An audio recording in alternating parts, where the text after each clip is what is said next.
din durustluqni talab qiladi. Din faqatla shahodat etish, namoz o'qish, zakot ayirish, ro'za tutish, haj qilish, Qur'on tilovat qilishdir deb o'ylab qolgan bo'lsangiz, xatolashgan bo'lasiz. Chunki ular simvollik, ya'ni shuar tusini olgan farz ibodatlar. Biz mushu ibodatlardan Alloh taolaning oldida hisob beramiz.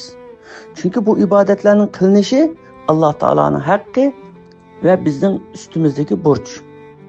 Lekin bu ibodatlarning samarasi va natijasi muomalaning, axloqning to'g'ri va durust bo'lishiga qarashliqdir.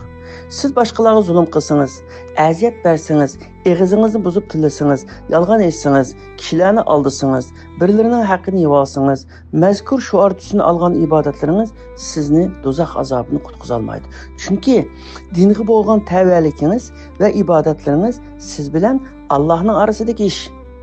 Kabening suratini uyingizning temiga esib olganingiz, mashinangizga Qur'on Karimni qo'yib qo'yganingiz, do'koningizga Qur'on oyatlarini esib qo'yganingiz, qo'lingizdagi tasbihingiz, 30 qatim umrga borganingiz, 70 ming qatim Qur'onni xatmi qilganingiz, kechalari tahajjud namozi o'qiganingiz sizni qutqiza olmaydi. Chunki din istiqomat, ya'ni durustlikdir. Din muomaladir.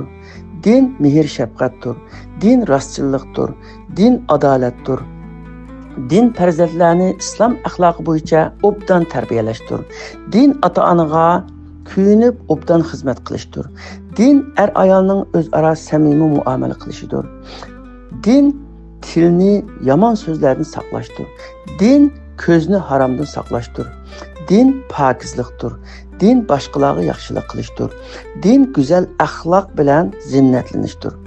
Payg'ambar sallallohu alayhi vasallam mundaq degan: "Sizlarning qiyomat kuni menga eng suyumlik va majlis jihatda eng yaqin bo'lganinglar eng axloqli bo'lganinglardir."